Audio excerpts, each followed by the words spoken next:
राधे कृष्ण आप सभी को। आज की वीडियो में आपको सुनाऊंगी एक सच्ची कहानी, एक सच्चे भक्त की अद्भुत कहानी, जिनकी भक्ति की मिसाल आज तक भी दी जाती हैं। बहुत ध्यान से सुनिएगा। बहुत समय पहले की बात है। कसाई जाति में एक सदना नाम के भक्त हुए। बचपन से ही इनको भगवान के नाम और हरि कीर्तन में बहुत रुचि थी। भगवान का नाम तो सदना की जीभ पर हमेशा रहता था। वो जाति के तो कसाई थे, लेकिन फिर भी बहुत ही दयावान थे। उनका हृदय दया से परिपूर्ण था। जीव वध करना तो इनसे देखा ही नहीं जाता था। जीव वध देखकर ये हमेशा बहुत ही दुखी हो जाते थे। इसलिए वो स्वयं कभी भी किसी पशु का वध नहीं करते थे। आजीविका के लिए कोई और उपाय नहीं था इनके पास, इसलिए ये कसाई का काम करते थे, पर हमेशा दूसरों के यहाँ से मांस लेकर उसको बेचा करते थे। उस काम में भी इनका मन नहीं लगता था, पर मन मारकर इनको अपने जाति व्यवसाय को करना पड़ता था। सदना हमेशा नाम जप, भगवान के गुणगान और लीला में पुरुषोत्तम के चिंतन में लगे रहते थे। सदना का मन श्री हरि के चरणों में रम गया था। रात दिन वो केवल हरि हरि यही माला जपा करते थे। भगवान कभी अपने भक्त से दूर नहीं रह सकते। ऐसा ही सदना के साथ भी हुआ। भक्त को जैसे भगवान बिना चैन नहीं होता, ऐसे ही भगवान को भी भक्त के बिना चैन नहीं है। और ऐसा ही एक बार सदना के साथ भी हुआ। एक दिन एक नदी के किनारे से सदना जा रहा था। रास्ते में उन्हें एक पत्थर पड़ा हुआ मिला। सदना को वो पत्थर बहुत ही अच्छा लगा। तब उसने सोचा, अरे वाह, ये तो बड़ा सुंदर पत्थर है, क्यों ना मैं इसे मांस तोलने के लिए प्रयोग में लूं। और उस पत्थर को उठाकर ले आए अपनी दुकान पर और उससे मांस तोलना शुरू किया। जब 1 किलो तोलते तो भी सही तुल जाता, और जब 2 किलो तोलते तब भी सही तुल जाता। उस एक पत्थर से सारे माप सही हो जाते, क्योंकि वो कोई साधारण पत्थर नहीं था, वो तो स्वयं शालिग्राम जी थे। एक दिन की बात है, एक साधु सदना कसाई की दुकान के सामने से जा रहा था। जैसे ही उस साधु की दृष्टि उस पत्थर पर पड़ी, वो तुरंत शालिग्राम जी को पहचान गए। कसाई जैसे अपवित्र स्थल पर उस पत्थर को देखकर वो साधु बेचैन हो उठे। वो साधु सदना के पास गए और उससे बोले, तुम्हें शर्म नहीं आती? शालिग्राम भगवान को इतने अपवित्र काम में इस्तेमाल करते हो। और वो साधु सदना से मांगकर शालिग्राम जी को अपने घर ले आए। सदना को भी जब ये पता चला कि वो शालिग्राम भगवान है, तो उसे बहुत ही पछतावा हुआ। इसलिए उसने खुशी खुशी शालिग्राम भगवान को उन साधु को दे दिया। अब साधु बाबा कुटिया पर पहुंचे। उन्होंने विधि पूर्वक शालिग्राम जी की पूजा की, उनको स्नान कराया, लेकिन भगवान को ना तो पदार्थों की अपेक्षा होती है, ना मंत्र की, ना ही किसी विधि की। भगवान तो प्रेम के भूखे हैं। वो तो भाव के भूखे होते हैं और हमेशा प्रेम से ही रीझते हैं।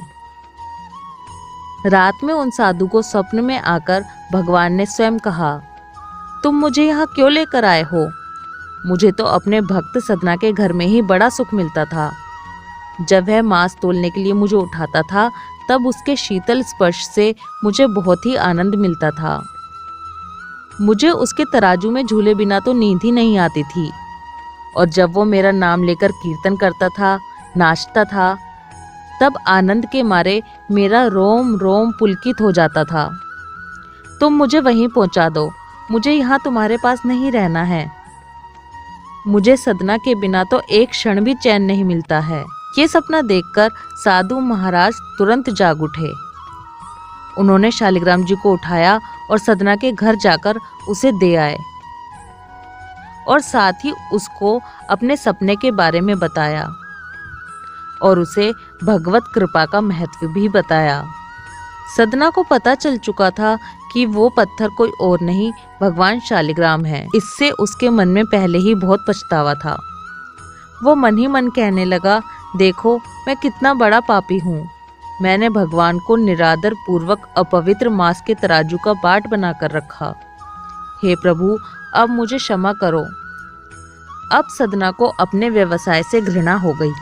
सदना कसाई शालिग्राम जी को लेकर पुरुषोत्तम क्षेत्र श्री जगन्नाथपुरी को चल पड़े। मार्ग में संध्या समय सदना जी एक गांव में एक गृहस्थ के घर में ठहर गए। उस घर में स्त्री पुरुष 2 ही व्यक्ति रहते थे। वहां पर स्त्री का आचरण कुछ अच्छा नहीं था। वो अपने घर पर ठहरे हुए इस स्वस्थ सुंदर सबल पुरुष को देखकर उस पर मोहित हो गई। आधी रात के समय सदना जी के पास आकर वो अनेक प्रकार की अशिष्ट चेष्टाएं करने लगी। सदना जी तो भगवान के परम भक्त थे। उन पर काम की कोई चेष्टा सफल नहीं हुई।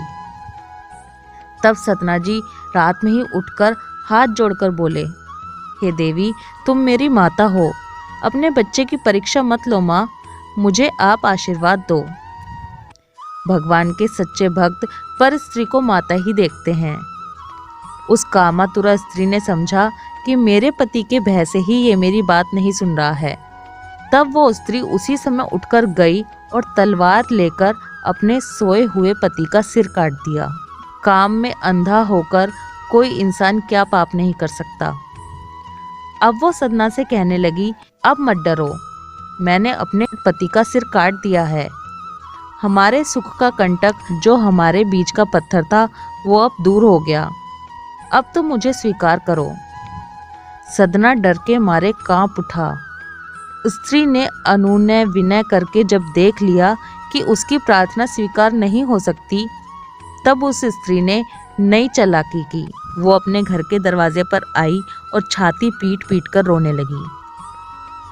उसके रोने की आवाज़ सुन के सभी लोग वहां पर इकट्ठे हो गए। तब वो स्त्री कहने लगी, ये यात्री मेरे घर रुका था।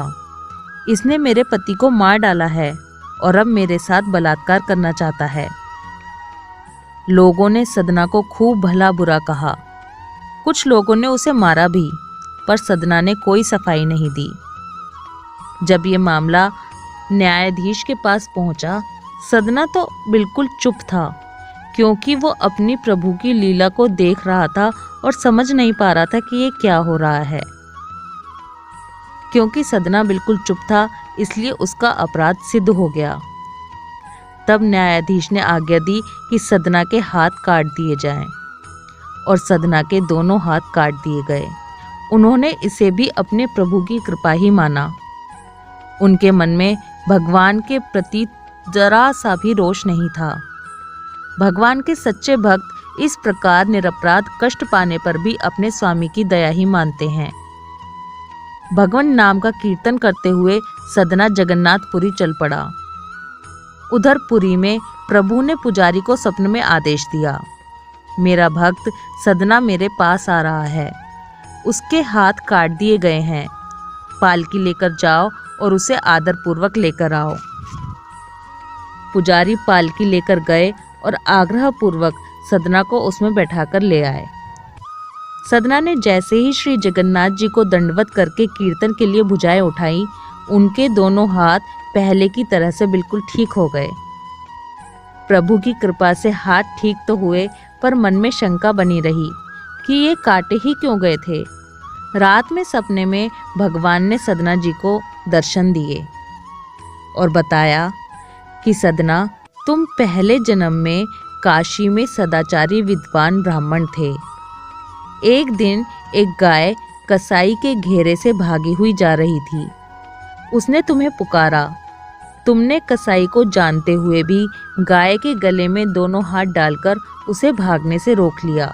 वही गाय वो स्त्री थी जिसके घर तुम ठहरे थे, और कसाई उसका पति था।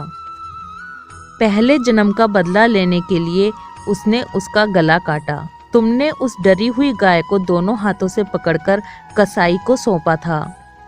इस पाप से तुम्हारे दोनों हाथ काटे गए। इस दंड से तुम्हारे पाप का नाश हो गया। सदना ने भगवान की असीम कृपा पाई। वो भगवत प्रेम में विह्वल हो गए।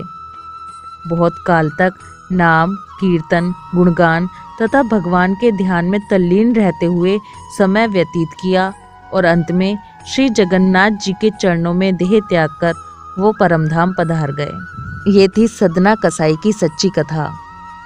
अगर ये कहानी पसंद आई हो तो इस वीडियो को लाइक करें और ज़्यादा से ज़्यादा शेयर करें। राधे कृष्णा।